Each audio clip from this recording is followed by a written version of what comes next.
অষ্টাদশ শতকের মার্কিন দার্শনিক থমাস পেনের সেই বিখ্যাত উক্তি, সংঘাত যত তীব্র জয়ের গৌরব তত বেশি। যেভাবে রাজ্যের শাসক দল আর কেন্দ্রের শাসক দলের মধ্যে সংঘাত তীব্র থেকে তীব্রতর হচ্ছে, তাতে স্পষ্ট কোনো পক্ষই বিনা যুদ্ধে সূচাগ্র মেদিনীও ছাড়বে না। তবে সারদাকাণ্ডে যেভাবে যুদ্ধংদেহী ছিল রাজ্যের শাসক দল, নারদকাণ্ডে অন্তত শুরুতে তার একেবারে উল্টো পথে গিয়ে সহযোগিতার রাস্তাতেই হাঁটবে তারা। সিবিআই তলব করলে তৎক্ষণাৎ হাজির হয়ে জিজ্ঞাসাবাদের মুখোমুখি হবেন নারদকাণ্ডে নাম উঠে আসা নেতারা। আজ দলীয় বৈঠকে এও স্থির হয়েছে, সিবিআইয়ের এফআইআরের বিরোধিতায় এখনই আদালতে যাবে না দল। অন্যদিকে ওড়িশা সফরে গিয়ে মমতা বন্দ্যোপাধ্যায় বিজেপির বিরুদ্ধে যখন সুর আরও চড়ালেন, তখন রাজ্যে এসে তৃণমূলকে একের পর এক ইস্যুতে নিশানা করলেন কেন্দ্রীয় বস্ত্রমন্ত্রী স্মৃতি ইরানি। আমরা সেই খবরেও চোখ রাখবো, কিন্তু শুরুতেই আপনাদের দেখাবো নারদকাণ্ডের মোকাবিলায় নতুন রণকৌশল তৃণমূল কংগ্রেসের। সিবিআই এর এফআইআর কে আদালতে চ্যালেঞ্জ করার দরকার নেই, আগাম জামিনের আবেদন করারও প্রয়োজন নেই। সিবিআই কি করে আগে তা দেখা হোক। নারদ তদন্তে সহযোগিতা করা হবে। নারদকাণ্ডে সিবিআই এফআইআর দায়ের করার পর তৃণমূল আপাতত এই পথেই হাঁটতে চলেছে বলে সূত্রের খবর। পর্যবেক্ষকরা বলছেন, সারদাকাণ্ডের সময় সিবিআই এর বিরুদ্ধে সংঘাতের রাস্তায় হাঁটলেও নারদার ক্ষেত্রে সম্পূর্ণ উল্টো পথে হাঁটছে তৃণমূল। সারদার সময় তৃণমূল নেতাদের গ্রেফতারি শুরু হতেই রাস্তায় নেমে পড়েছিলেন খোদ তৃণমূল নেত্রী থেকে শুরু করে শীর্ষ নেতা নেত্রীরা। কখনো সিজিও কমপ্লেক্স ঘেরাও, কখনো গ্রেফতার হওয়া নেতাকে আদালতে তোলার সময় বিক্ষোভ, কখনো আবার ফুল বৃষ্টি করে বীরের সংবর্ধনা। কিন্তু নারদকাণ্ডের তদন্তের ক্ষেত্রে তৃণমূল তদন্তে সহযোগিতার রাস্তাতেই হাঁটতে চাইছে। নারদ নিয়ে সিবিআই এফআইআর দায়ের করার পর রণকৌশল ঠিক করতে বুধবার বৈঠক ডাকেন মুকুল রায়। তৃণমূলের যে 12 জন নেতা মন্ত্রী সাংসদের বিরুদ্ধে এফআইআর দায়ের করেছে সিবিআই, তাদের মধ্যে ইকবাল আহমেদ ছাড়া বাকি 11 জনই বৈঠকে উপস্থিত ছিলেন। সূত্রের খবর, অভিযুক্তদের মধ্যে 3 জন জানান তাদের আইনজীবীরা পরামর্শ দিয়েছেন সিবিআই এর এফআইআর এর বিরুদ্ধে আদালতে যাওয়া উচিত, কারণ সুপ্রিম কোর্টের নির্দেশ অনুযায়ী এই সুযোগ রয়েছে। কিন্তু বাকি 8 অভিযুক্ত বলেন তারা মনে করেন সিবিআই এর এফআইআর কে আদালতে চ্যালেঞ্জ করা উচিত নয়, কারণ সিবিআই সুপ্রিম কোর্টের নির্দেশে প্রাথমিক তদন্তের পর এফআইআর দায়ের করেছে। তাই সেই এফআইআর কে চ্যালেঞ্জ করে আদালতে গেলে ফের মুখ পোড়ার সম্ভাবনা আছে। আগাম জামিনের আবেদন করারও বিপক্ষে সওয়াল করেন 8 অভিযুক্ত। বলেন, আগাম জামিনের আবেদন করলে এটা মনে হতে পারে তারা অপরাধ করেছেন। এছাড়া আগাম জামিন খারিজ হলে বিপদ বাড়বে, বিরোধীরাও নয়া হাতিয়ার পেয়ে যাবে। তাই সিবিআই কি করে সেদিকে নজর রাখার পর পরবর্তী পদক্ষেপ নেওয়ার পক্ষে সওয়াল করেন 8 অভিযুক্ত তৃণমূল নেতা। এদিনের বৈঠকে আইনমন্ত্রী মলয় ঘটক এবং প্রাক্তন আইনমন্ত্রী চন্দ্রিমা ভট্টাচার্য উপস্থিত ছিলেন। সূত্রের খবর, আইনমন্ত্রীও পরামর্শ দেন এফআইআর কে চ্যালেঞ্জ না করে সিবিআই এর পদক্ষেপের ওপর নজর রাখার। সূত্রের খবর, শেষ পর্যন্ত তৃণমূলের বৈঠকে মোটের ওপর ঠিক হয় আপাতত আদালতে না গিয়ে সিবিআই কি করে তাই দেখা হোক। এর সঙ্গেই এও ঠিক হয় সিবিআই জিজ্ঞাসাবাদের জন্য ডাকলেই যাওয়া হবে, কোনো টালবাহানা করা হবে না। এদিকে নারদকাণ্ডে আদালতে মিথ্যে হলফনামা জমা দেওয়ার অভিযোগে অভিযুক্তদের বিরুদ্ধে ফের আইনি ব্যবস্থা নেওয়ার কথা ভাবছেন আইনজীবী বিকাশ রঞ্জন ভট্টাচার্য। কয়েকজন এমপি এবং তৃণমূলের সাংসদ যারা মামলায় ছিলেন তারা আদালতে হলফনামা দাখিল করে বলেছেন আমরা টাকা নিইনি, কিন্তু ছবিতে দেখা গেছে টাকা নিয়েছে। এই এফআইআর তদন্তের পর যদি আরও তথ্য আসে তারা টাকা নিয়েছেন, তখন তাদের বিরুদ্ধে পারজুরির মামলা হয়, আদালতের কাছে মিথ্যা সাক্ষ্য দেওয়া। ওদের বিরুদ্ধে আমরা আদালতের কাছে দরখাস্ত করবো যে এদের অতিরিক্ত শাস্তি দেওয়া হোক। একদিকে আইনি লড়াই, অন্যদিকে রাজনৈতিক মোকাবিলা। নারদা নিয়ে জমজমাট রাজ্য রাজনীতি। বিতনু চট্টোপাধ্যায় ও সৌভিক মজুমদার, এবিপি আনন্দ, কলকাতা।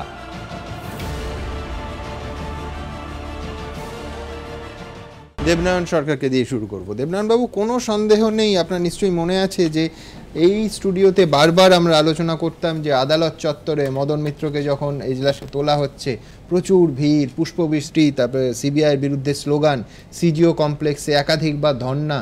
এক্ষেত্রে কিন্তু সম্পূর্ণ স্ট্র্যাটেজির বদল, সম্পূর্ণ সহযোগিতার লাইন এবং সিবিআই তলব করলেই যাওয়ার লাইন। এবং 3 জন বলেছিলেন একদম সংখ্যাগরিষ্ঠের মতামত, এবং বর্তমান আইনমন্ত্রী, প্রাক্তন আইনমন্ত্রী দুজনেই সেই মত সমর্থন করেন যে এফআইআর এর বিরুদ্ধে কোর্টে গিয়ে কোনো লাভ নেই, যেহেতু সুপ্রিম কোর্টের আদেশে এই তদন্ত হচ্ছে, সেই তদন্তের এফআইআর, সুতরাং এফআইআর এর বিরুদ্ধে কোনো রকম অ্যাপিল করা হবে না। হ্যাঁ, এটা ঠিকই তো, কারণ একটা না, ঠিক তো বটেই, আমি বলছি যে এটা উল্টো লাইন। না, লাইন মানে কি, মানুষ একটা জিনিস practice makes a man perfect, আস্তে আস্তে বলছেন সারদা থেকে শিক্ষা। না, সত্যি তো, প্র্যাকটিস তো আমরা সবসময় জানি, এই জিনিসটাই আসল। এখন প্রশ্ন হচ্ছে ঠিকই তো, এবং মদন মিত্রের ক্ষেত্রে অনেকের না সেটা ঠিক, এবং কিছুটা না, এবং শৃঙ্খল আচরণ প্রভাবশালী তকমাটা আরো চেপে বসেছিল, সেটা একেবারে কোর্ট কি করে করছে সেটাই দেখা হচ্ছে। এবং মানুষ তৃণমূল একটা জিনিস জানে যে এরিস্টটলের একটা কথা আছে, one solo does not make a summer. আপনি নারদা সারদা না, না। এই আমি না, দেখি না, না, শেক্সপিয়ার আমি- অ্যারিস্টটল না, না, কারণটা কি বলুন? না, এ কাদের সাথে না, আমাকে কাদের বলছে, বলছেন আপনি? সারদা বলছে কি? সারদা মানে আপনি one কথা swallow বলুন না। does not make a কলঙ্কিত summer। করে দিয়ে চলে এটা গেছেন দেখেছে, সারদা। কারণ আজকে যদি যে উচ্ছৃঙ্খলতার আচরণ আজকে আমি করেছি, intolerance is also a form of violence, তাই না? And obstacle to the growth of true democratic process, এটা কে বলেছিল? জাতির জনক মহাত্মা গান্ধী। সুতরাং এই জিনিসটা আজকে ইনটলারেন্স কে করছে? বারবার দেখা যাচ্ছে তৃণমূল এখন দেখছে না, আসলে ইনটলারেন্স দেখুক, ট্রু ডেমোক্রেটিক প্রসেসে বাধা দিচ্ছে কেনা। সুতরাং এটা দেখেছে, বসিরহাট হয়েছে, কৃষ্ণগঞ্জ হয়েছে, বনগাঁ হয়েছে, একবার জিতেছে, এখন ওখানে জিতেছে, অর্থাৎ 30% ভোট পেয়ে ভাবছে কি এখন তৃণমূল দেখছে কি ইনটলারেন্স যারা করছে তারাই করছে। সারদা নারদা নিয়ে না, বলুন না, না, না, আমার প্রশ্ন ওটা নিয়ে নাকি? আপনাকে চিন্তা তোমরা করতে ওটা হবে না, ওর জন্য দেখাও। বাংলার জনগণ আছে। সারদা নারদায় কি সারদার হচ্ছে? নারদা নিয়ে বলুন, শোনো। টাকা নিয়েছেন তো, না, না, স্বীকার করছেন? টাকা আমি তো বলছি টাকা তোমাকে- নিয়েছে তো, স্বীকার তোমাকে করছেন? প্রমাণ করতে হবে এই না, না, টাকাটা বুঝে টাকাটা একটা- নিয়েছে তাতে আপনি- কি হয়েছে? তুমি আমি তো বলছি টাকা নিলে কি হবে? যাক, আমিও যদি স্বীকার দাও- করছি, না, টাকা শোনো, নিয়েছে। না, আমিও যদি টাকা দাও, নিয়েছে। পক্ষ করো। তাহলে টাকা শোনো, নিয়েছে, না, না, প্রমাণ টাকা করো। স্বীকার করা বলিনি, যুক্তিতর্কের বক্তব্য, এটা একটা টক শো, এখানে আলোচনা আমার করবে, তুমি করবে। প্রশ্ন হচ্ছে, তোমাকে প্রমাণ করতে হবে এটা ঘুষের টাকা ইলেকশনের আগে প্রমাণ করার না, না, দায়িত্ব আমার নয় তো। নিশ্চয়ই তোমাকে ওই কোর্টকে প্রমাণ করতে হবে, সেটা বলুন যে কোর্টে টাকা নেয়নি, না, সেটা না, প্রমাণ আজকে করতে তোমাকে হবে। দেখতে হবে কোর্ট মানে দেখবে। ঘুষ নেয়নি, অনুদান আরে নিয়েছে, বাবা, ওটাই সেটা পারেনি, প্রমাণ কেন করতে দেবে না? হবে। একটা বৃহত্তর ইলেকশনে যেখানে 28 লক্ষ টাকা লাগবে শুধু স্টেটের ইলেকশনে, মানে আর কেন্দ্রের ইলেকশনে প্রায় 72 লক্ষ টাকা, এই টাকাটা কোত্থেকে আসবে? তোমাদের টাকা কোথা থেকে আসে? সেদিনকে স্বীকার বিল করলেন না করো, কেন? তোমাকে বলি সেদিনকে স্বীকার করলেন না কেন? না, কোথায়? যেদিন নরদার ফুটেজটা এলো, সেদিন কেন আচ্ছা, বললেন বেশ। যে জাল ভিডিও? কিন্তু আরেকটা সেদিন কেন জাল ভিডিও হলো বললেন? argument। আজকে কেন স্বীকার করছেন? আজকে কেন স্বীকার করছেন? দ্রুত। ঠিক, তাতে কি হয়েছে? স্বীকার করা নিয়ে স্বীকার, তোমাকে প্রমাণ কি করতে হয়েছে? মানুষ ইলেকশনে হয়েছে। নেবে না টাকা। আচ্ছা, বেশ, বেশ, বেশ। অবশ্যই টাকা নেবে। আচ্ছা, আমি প্রমাণ করতে হবে। আমি রাজুর কাছে যাব। রাজু, আমি সব বুঝছি যে নারদা কাণ্ডে 13 জন অভিযুক্ত, তাদের পদত্যাগের দাবিতে বিজেপি বারবার সেই দাবি তুলছে, আন্দোলনে রাস্তায় নামছে, সব বুঝলাম। আজকে যে 13 জনের বিরুদ্ধে ক্রিমিনাল কনস্পিরেসির মামলা হলো, বাবরি মসজিদ ধ্বংসের ব্যাপারে সুপ্রিম কোর্টের নির্দেশ, সেই 13 জনের মধ্যে ক্যাবিনেট মিনিস্টার আছেন উমা ভারতী, রাজস্থানের রাজ্যপাল কল্যাণ সিংহ রাজ্যপাল হিসেবে ইমিউনিটি পান, কেসই শুরু করা যাবে না, সাংসদ আছেন বিনয় কাটিয়ার। আমি বলছি তারা কেন পদত্যাগ করবে না? আজকে তৃণমূল কি আমার- বলে? পরিষ্কার বলছে, আমাদের- তারা পদত্যাগ আমাদের- করবে না। মানে আমাদের ওই আদবানি 13 পদত্যাগ হ্যাঁ, করবে না, এই 13 এই পদত্যাগ পদত্যাগ করবে, এটা করবে। কি আর্গুমেন্ট? এটা কি- এটা কোন ধরনের বিচারিতা বলো রাজু? বিষয় হচ্ছে রাজু, বিষয়- তুমি তো আমাকে বলো। না, বিষয়টা শুনুন, আরে, বিষয়টা হ্যাঁ, শুনতে হবে। এইবার শুনতে তোমার উত্তরটা দিতে হ্যাঁ, দিন। বলো, বলো, বলো। বিষয় হচ্ছে যে নারদার সারদা এখানে টাকা চুরি করেছে, গরিব মানুষের টাকা লুট হয়েছে, টাকা নিয়েছে, হাত পেতে টাকা নিয়েছে, দেখা যাচ্ছে, কি বলছো? দেখা যাচ্ছে সামনে এখানে। কি বেশ- আর তারপরে আপনারা যেটা criminal বলছেন, আমাদের conspiracy। ইনস্ট্যান্স আছে, হ্যাঁ। আমাদের ইনস্ট্যান্স আদবানিজিকে দেখেছেন তো? আর সেই তিনি- জন্যই তো তিনি তোমার ছেড়ে প্রশ্নটা চলে করছি। গেছিলেন। না, না, তিনি ভারতীয় ছেড়ে চলে রাজনীতিতে গেছিলেন। নজির। আমাদের তো ওখানে এরা সেই নজির। নজিরটা রাখবেন তো। উমা ভারতী করেছিলেন, হ্যাঁ। মুখ্যমন্ত্রী পদ ছেড়ে চলে গেছিলেন, আমাদের নজির আছে। না, আজকে উমা- আমাদের আজকে- নজির আছে। আজকে উমা শুনুন, ভারতীর কথা press হচ্ছে- conference-এ তো কথা এর হচ্ছে ইঙ্গিত নারদা- পাওয়া যাচ্ছে। কথা হচ্ছে ভেঙে নারদা- চুরমার করে দিলে, বাবরি আর এটা মসজিদ কোনো বলবেন না, অন্যায় না। রাম মন্দির বলুন, রাম মন্দির বলুন, রাম মন্দির আচ্ছা, বলুন। আচ্ছা, যাক গে। এবারে হ্যাঁ। বিষয় হচ্ছে নারদার সারদাকে নিয়ে। হ্যাঁ। আপনারা ভিশন ঘুরিয়ে দিলে তো না, চলবে না, vision কেন ঘোরাবো? ভিশনটা কিন্তু নারদা সারদা এই রাখুন 13 না। জন পদত্যাগ এই করলে বাবা, এই করা 13 যাবে। জনের দাবি এবার উঠবে দ্বিতীয় না। কথা, ওর সাথে একে মেলাবেন না, বাহ! ওর সাথে আমি একে তো মেলাবেন না, মেলাবো না। এখানে চুরি করেছে, আমি লোকের রাজ্য টাকা নিয়ে দলের- হাত পেতে, আমি আর রাজ্য তার দলের সাথে আপনি দাবি তুলনা হিসেবে করছেন, দাবিকে- না, না, আপনি না। তার সাথে এটা তুলনা করছেন, বিরোধী দল হিসেবে আশ্চর্য তোমাদের বিষয়। দাবি- ওমা, এটা তার এটা সাথে তুলনা criminal করছেন, conspiracy, এটা তার Supreme তলে Court। ABP আনন্দ বলেনি। এটা আজকে না, থেকে চলছে আমরা- না। যবে আপনারা- থেকে হয়েছে তবে থেকে। আমি এখনো বলছি আপনারা পড়াশোনা- তার সাথে এটাকে ও, তুলনা তুলনা করছেন, তো হবেই। চুরির সাথে হাত বাহ। পেতে টাকা নেওয়ার সাথে টাকা এখানে নেওয়ার তুলনা সাথে- করছেন। না, না, না, আরে রাজু, মামলা আজকে নয়, এটা argument নয়। এই মামলা তো Argument আজকে নয়। হচ্ছে যে মামলা চলুক না, প্রশাসনের দেখুন, সাথে মামলা টাকা চলুক, না। কার সামনে মামলা কি চলুক, বলছো? আমরা ভয় পাই, সুপ্রিম কোর্ট যা রায় দেবে হ্যাঁ। তা মাথা পেতে নেবো। তার না, না, আগে ততদিন আমি প্রশাসনিক বারবার পদে বলছি, থাকবেন, আমরা এইটাই তো বারবার প্রশ্ন। বলছি, দল সিদ্ধান্ত নেবে, রায় তো দল সুপ্রিম কোর্ট, সিদ্ধান্ত নেবে। সুপ্রিম কোর্ট তুমি বলো, রায় কোনো রায় দিতে দেয়নি, হবে। এখানে বলে দেয়নি বলো না। convicted, এখানে বলে দেয়নি, কিন্তু আপনার এই স্টুডিও এসে হ্যাঁ। মাননীয় মুখ্যমন্ত্রী যদি ক্লিপিংসটা তাকে দেখান, যিনি বলেছিলেন 2014 সালে কেউ টাকা নেয়নি, জাল ভিডিও, আপনার স্টুডিও এসে কিছুদিন আগে মুখ্যমন্ত্রী বলে গেলেন যে ইলেকশনের সময় তো টাকা নিতেই পারে। আমরা তো বুঝতে পারছি না তাতে কি কোনটা সত্যি কোনটা মিথ্যা। Politics এ তোমরা- আমরা দেখেছি, না, আপনারা না, দেখেছেন, না। দেখান আবার। তাতে- মুখ্যমন্ত্রী বলছেন আমি সুদীপ্ত সেনকে চিনি না, তারপর আমরা দেখছি পেপারে আসছে, প্রত্যেকটা ইলেকট্রনিক্স মিডিয়া আসছে, মমতা ব্যানার্জি সুদীপ্ত সেনের সাথে ডেলোতে বৈঠক করছে।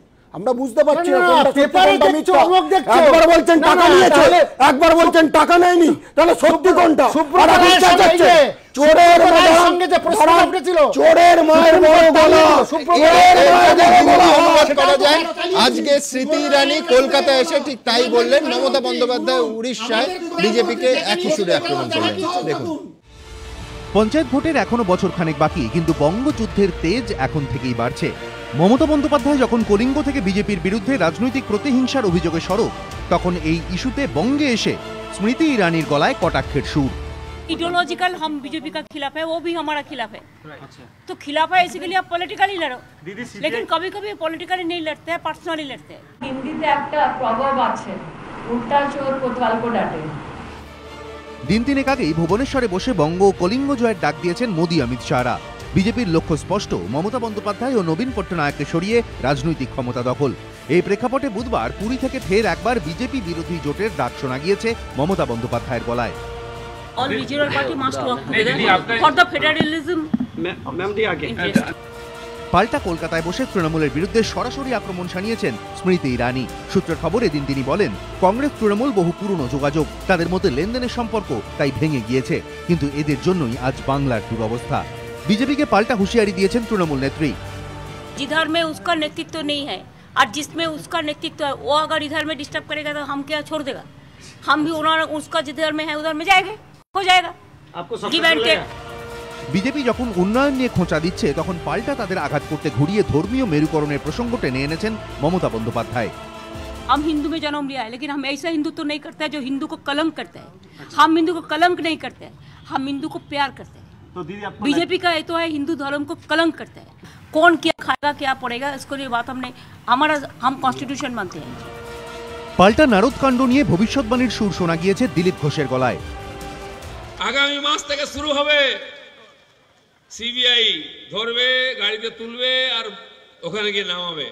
মমতা ব্যানার্জি গেছেন ভুবনেশ্বর, আসলে দেখতে গেছেন জেলে কতটা জায়গা আছে। পার্টি উঠে যাবে, তালা খোলার লোক পাবেন না, অফিসে ঝাড়ু মারার লোক পাবেন না, কিছু জেলে যাবে, কিছু বিজেপিতে চলে আসবে। একদা বিজেপি ঘনিষ্ঠ বলে পরিচিত ছিল বিজু জনতা দল, কিন্তু বিজেপি ওড়িশা দখলে ঝাঁপানোয় এখন মুখোমুখি দুদল। এই পরিস্থিতিতে মোদী বিরোধী আঞ্চলিক জোটের জল্পনা উস্কে দিয়ে বৃহস্পতিবার ওড়িশার মুখ্যমন্ত্রী নবীন পট্টনায়কের সঙ্গে বৈঠক করতে পারেন তৃণমূল নেত্রী। এদিকে এদিন সন্ধ্যায় পুরীতে জগন্নাথ দর্শন করেন মুখ্যমন্ত্রী। তৃণমূল সূত্রে দাবি, মুখ্যমন্ত্রী ভেতরে ঢোকার পর তাঁর নামে জিন্দাবাদ স্লোগান দেওয়া হয়। উল্টো দিকে মমতা বন্দ্যোপাধ্যায়ের মন্দিরে ঢোকা বেরোনোর সময় কয়েকজন বিজেপি সমর্থক বিক্ষোভ দেখাতে গেলে 4 জনকে আটক করে পুলিশ। আশাবুল হোসেন ও দীপক ঘোষ, এবিপি আনন্দ।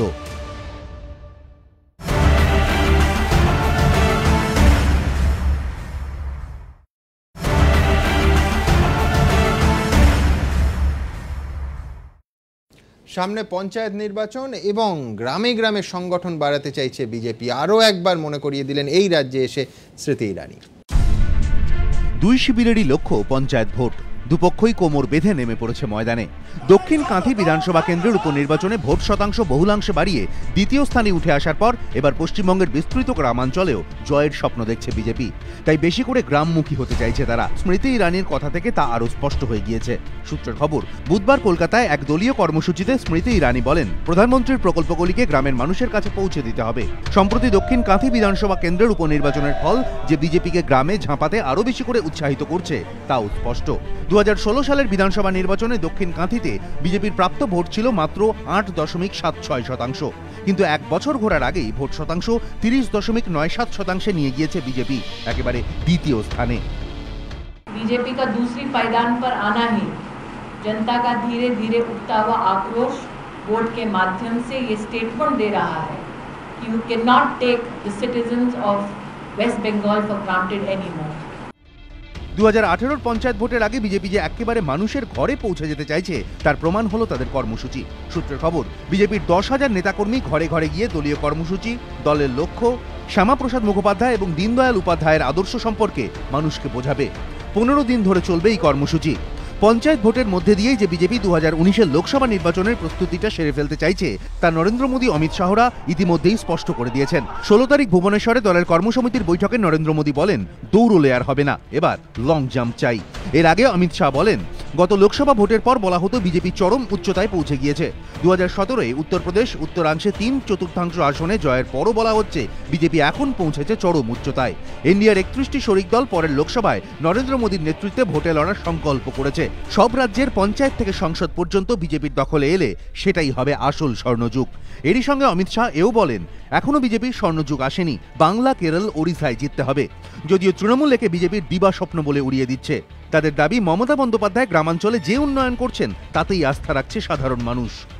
স্বর্ণযুগের আশা কোনারা করতেই পারেন, আমরা কেন তাদের অশ্রদ্ধা করব? কিন্তু এখানে আগে তামার, তারপরে রূপো, তারপরে ব্রোঞ্জ, তারপরে রূপো, এই করে করে এগোতে হয়। আর তার জন্য একটা সংগ্রামের ইতিহাস দরকার। তৃণমূলের দাবি, 2016 বিধানসভা নির্বাচনে বিপুল জয়ের পরও কোচবিহার, মন্তেশ্বর, তমলুক, দক্ষিণ কাঁথির মতো একের পর এক উপনির্বাচনে ঘাসফুলের ঝড় থেকেই স্পষ্ট গ্রামের ভরসা এখনও মমতা বন্দ্যোপাধ্যায়ের ওপরই আছে। দীপক ঘোষ, এবিপি আনন্দ।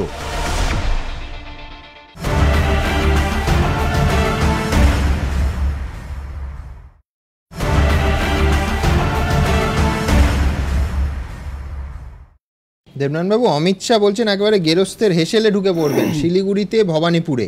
কোথাও কি এই যে পঞ্চায়েত ভোট লক্ষ্য করে যে ঝাঁপ, একের পর এক আপনি দেখুন গত 2 সপ্তাহে কতজন কেন্দ্রের মন্ত্রী এবং হাই প্রোফাইল নেতা কলকাতায় এসছেন।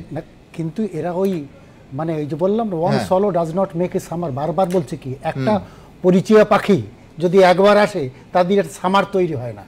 এটা তো করেছে, আমি দেখেছি তো, কৃষ্ণগঞ্জ, বনগ্রাম, বসিরহাট, বুথ স্তরে সংগঠনে জোর দিচ্ছেন।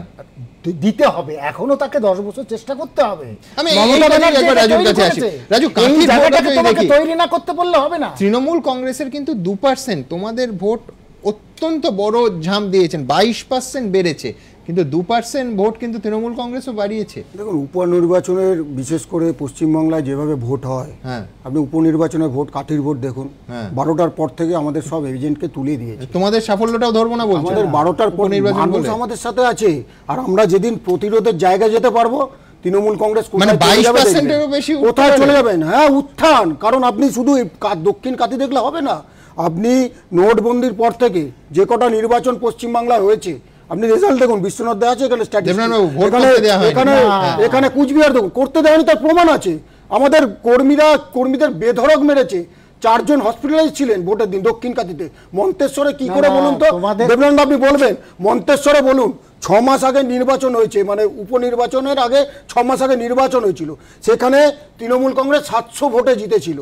এবার আপনার লজিকটা কি? আমি বিশেষ করে বিশ্বনাথ থেকে বলবো, 1,27,000 ভোটে 6 মাসে জিতে গেল। মানে কি এমন কাজ করে গেছিলে? তুমি উন্নয়ন করেছিলে, কংগ্রেস 1,27,000 ভোটে জিতে গেল। কংগ্রেস সিপিএম কে ছাড়িয়ে চলে গেল। নন্দরানী দলটল ইতিহাস করেছে, বাপ রে বাপ।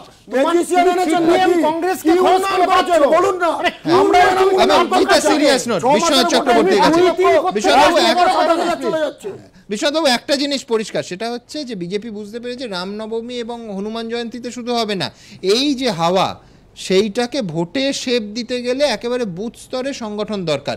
আপনি যদি ইউপি লক্ষ্য করেন, 2014 থেকে 2017 অমিত শাহ মাটি কামড়ে পড়েছিলেন, রেকর্ড পরিমাণ জনসভা করেছে নরেন্দ্র মোদী, দেশের প্রধানমন্ত্রী। তার আগে আমি শুধু একটা আমার বলার আছে, সেটা হলো যে তৃণমূল কংগ্রেস কৌশলগত অবস্থান পরিবর্তন আনলেন কেন? খুব আপনি যথার্থ বলছেন, প্রথম অভিজ্ঞতাটা, সারদার অভিজ্ঞতাটা ইতিবাচক ছিল না। এবার নারদা ইস্যুতে যদি কোঅপারেশন করা যায়, তাহলে যদি ওই আদালত চত্বরের ঘটনা দেখিয়ে সিবিআই অন্তত 3 বার জামিন খারিজ করেছে মদন মিত্র, একেবারে যে প্রভাব কত প্রভাবশালী দেখুন উদাহরণ। আমরা শুরুতে আলোচনা করছি সেটা নিয়ে, কিন্তু তার থেকেও মনে হয় দ্বিতীয় একটি কারণ এই কৌশলগত পরিবর্তনের পেছনে কাজ করেছে, যে সারদা ইস্যুটা কিন্তু মানুষের চোখের মধ্যে আসেনি, কিন্তু নারদা ইস্যুটা মানুষের চোখের মধ্যে এসেছে, যে নেতা নেত্রীরা টাকা নিচ্ছে।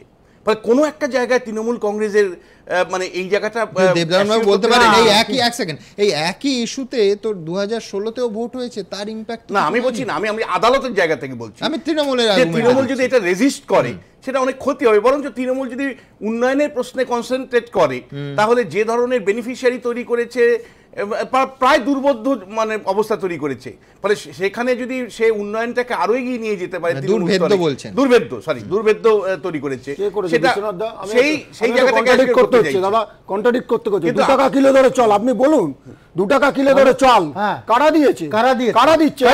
1 টাকা কারা দিয়েছে? জানেন আমি বলে দিচ্ছি, বলুন না, বলুন আপনি জনগণ কত টাকা দেয়? আমি তো বলবো 1 লক্ষ 10,000 কোটি টাকা বলতে দিন। আচ্ছা বলতে দিন আমাকে, কারা দিয়েছে 2 টাকা কিলো ধরে চাল? এখানে গুলিয়ে দেওয়া হচ্ছে স্বচ্ছ ভারত,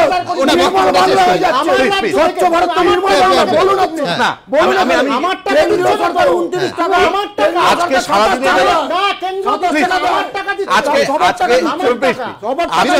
আজকে সারাদিনে আপনি যে তরজাটা দেখলেন বিজেপি এবং তৃণমূলের মধ্যে, এটা বেসিক্যালি পঞ্চায়েত নির্বাচন যত কাছে আসবে তত কিন্তু এটা সম্ভাবনা প্রবল।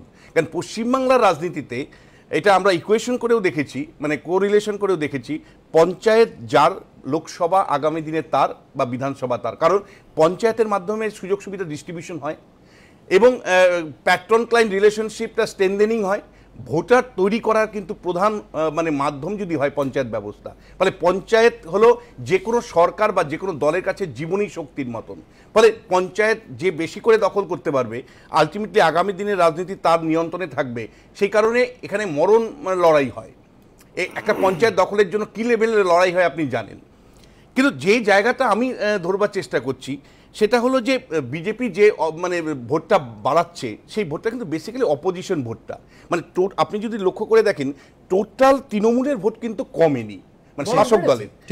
মানে ধরুন আমি পরপর আপনাকে যদি বলি, ধরুন আপনি 2013 পঞ্চায়েত নির্বাচনে অপোজিশনের ভোটটাও যদি একটা জায়গায় না, আমি ওই জায়গাটাই বলছি যে 38% ভোট 13 সালে পেয়েছিল পঞ্চায়েত নির্বাচনে, 39% একটু বেশি ভোট পেয়েছিল 14 নির্বাচনে।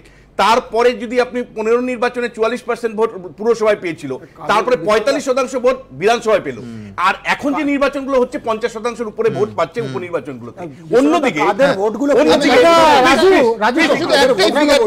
প্লিজ সেটা হচ্ছে যে আপনি বিরোধী ভোট এক জায়গায় সেটাও কিন্তু কম বিপজ্জনক না। এই জন্যই যে ধরুন 2016-তে 211টা সিট, আপনি যদি ভোটের পার্সেন্টেজ দেখেন 46% তৃণমূল, 54% বিরোধীরা। আমি বলছি সেটাই হয়, কিন্তু আমি বিরোধী ভোট এক জায়গায় আসাটাও যথেষ্ট বিপজ্জনক। এইবার বিজেপি যে লড়াইটা এখন করছে সেটা হলো তৃণমূল কংগ্রেস 98 সাল থেকে করছিল, সেটা হলো যে বিরোধী শিবিরে থাকা বিভিন্ন ভোটগুলোর মধ্যে কনসলিডেশন করো, সংহতকরণ করো। এটা মমতা বন্দ্যোপাধ্যায় কিন্তু 98 নির্বাচনে করেছিল, 99 পরপর করে যাচ্ছে, করে গিয়ে যখন 2008-এর পঞ্চায়েতে আসলো তখন আরো মহাজোটের কনসেপ্ট আনলেন এবং তখন আরো বেশি কনসলিডেট করলেন এবং 9-এর থেকে কিন্তু উনি শাসক দলের ভোটও আনতে শুরু করলেন।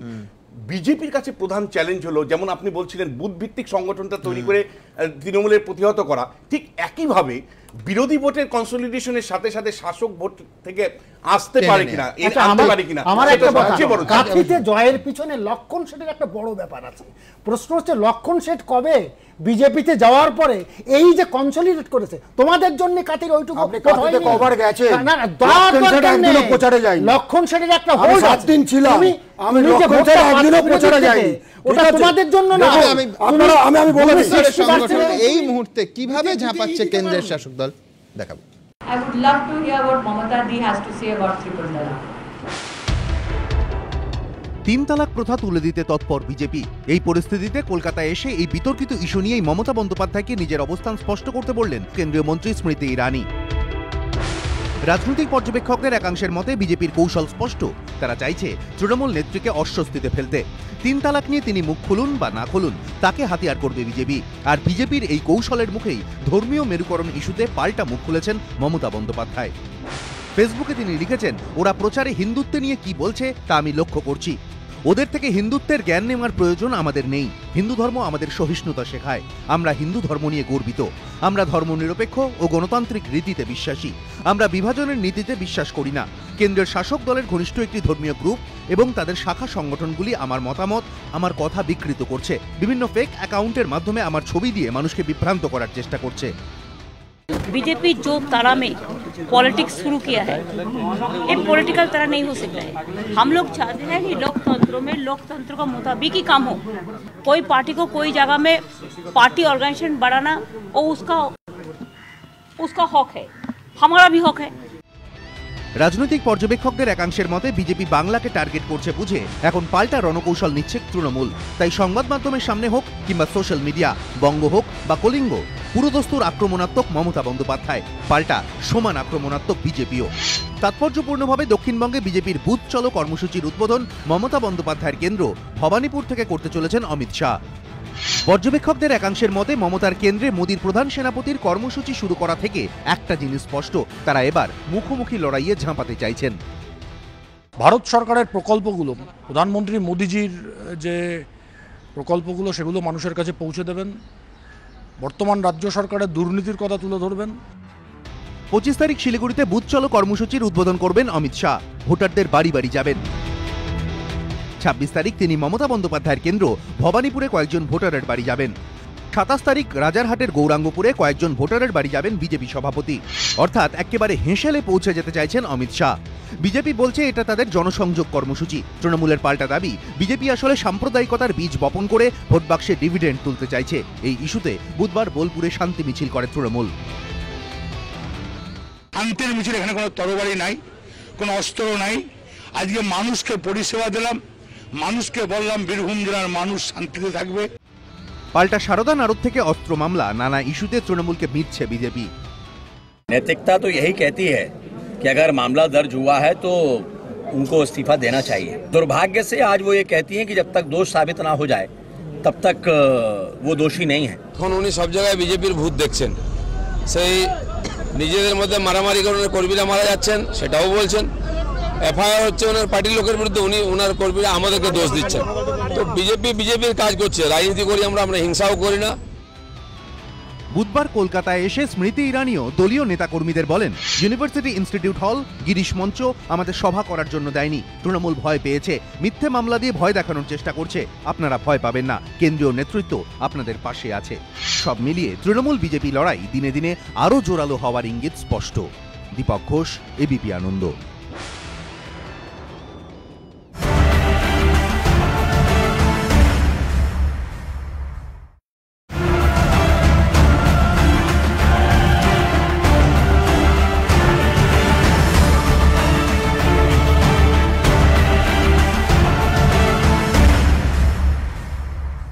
নিবেদন করছে আধুনিক টিএমটি বার্স, ভরসা হমেশা, Oshea herbals, Phytogen hair oil and vitaliser, gain hair naturally, NIPS school of hotel management, eastern India's number 1, partner by Vivekananda hospital Durgapur. আমরা জানি জীবনের মূল্য। Dharitri university adjacent to New Town Kolkata. Flat শুধুমাত্র 6,90,000 এ। Raja sugar free Marie nutritious biscuit, চিনি ছাড়া fibre ভরা একদম সত্যি। United Bank of India, the bank that begins with you. Sigma everyday গুঁড়ো মশলা, জাদু এমন ঠিক যেন ঠাম্মার মতন। অনিয়মিত জীবনে লিভারের সুরক্ষায় ব্যবহার করুন লিভোসিন ডিএস।